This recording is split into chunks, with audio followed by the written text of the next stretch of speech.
নমস্কার। আজকে অনেকদিন পর একটা ভিডিও নিয়ে আসলাম। সেটা হচ্ছে গিয়ে কি আমরা কম্পিউটারে জেনারেলি আমরা কম্পিউটারে যে শাটডাউন করি, আমরা স্টার্ট বাটনে যাই, স্টার্ট বাটনে গিয়ে আমরা পাওয়ার অপশনে ক্লিক করে তারপরে শাটডাউন করি। কিন্তু তাছাড়াও আরেকটা উপায় আছে। আরেকটা তো হচ্ছে গিয়ে যেটা হচ্ছে L+F4 ক্লিক করলে একটা শর্টকাট কি আছে, তারপরে এন্ড করলে শাটডাউন হয়ে যায়।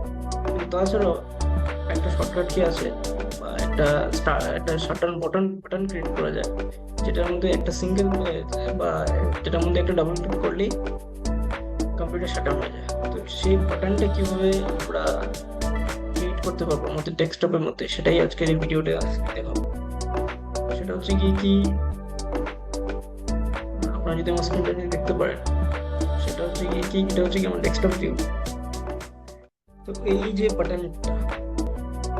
বাটনটা সেটা এখানে লেখা শাটডাউন বাটন। এই বাটনটা হচ্ছে গিয়ে শাটডাউন বাটন।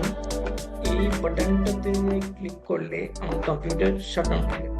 ডাবল ক্লিক করতে হবে, ডাবল ক্লিক করলে আমার কম্পিউটারটা শাটডাউন হয়ে যাবে।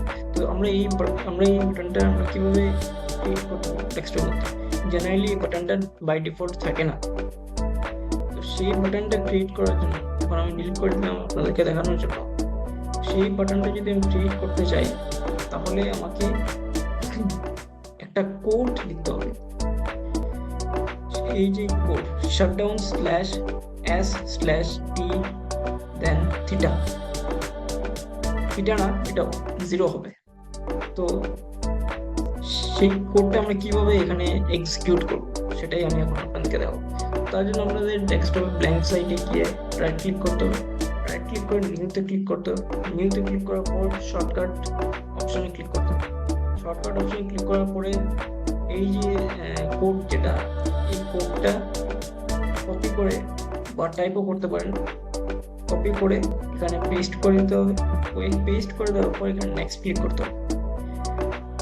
নেক্সট ক্লিক করার পরে এখানে এই বাটনের নামটা এসে যাবে। এটা শাটডাউনই লেখা, তো এটাই থাকুক। তারপর আমি ফিনিশ ক্লিক করবো। তারপর এটা জেনারেট হয়ে গেছে। এখন জেনারেট হয়ে গেছে, আমি এটার মধ্যে যদি ডাবল ক্লিক করে দিই তাহলে আমার কম্পিউটারটা শাটডাউন হবে। তো আইকনটা আমি এখন কিভাবে সেট করবো? তো আইকন সেট করার জন্য আমাকে রাইট ক্লিক করে প্রপার্টিজে যেতে হবে। প্রপার্টিজে যাওয়ার পরে আমাকে এখানে শর্টকাটে যেতে হবে। শর্টকাটে গিয়ে চেঞ্জ আইকনে ক্লিক করতে হবে, ওকে করতে হবে। তারপরে যেতে হবে এই যে অপশনটা, এটাতে ক্লিক করতে হবে। তারপর ওকে ক্লিক করতে হবে। তারপর অ্যাপ্লাইতে ক্লিক করতে হবে। তারপরে এই যে শাটডাউন বাটনটা এসে গেছে। তো এইভাবে আমরা একটা শাটডাউন বাটন আমরা আমাদের ডেস্কটপের মধ্যে ক্রিয়েট করে রাখতে পারবো, যাতে আমাদের কম্পিউটারটা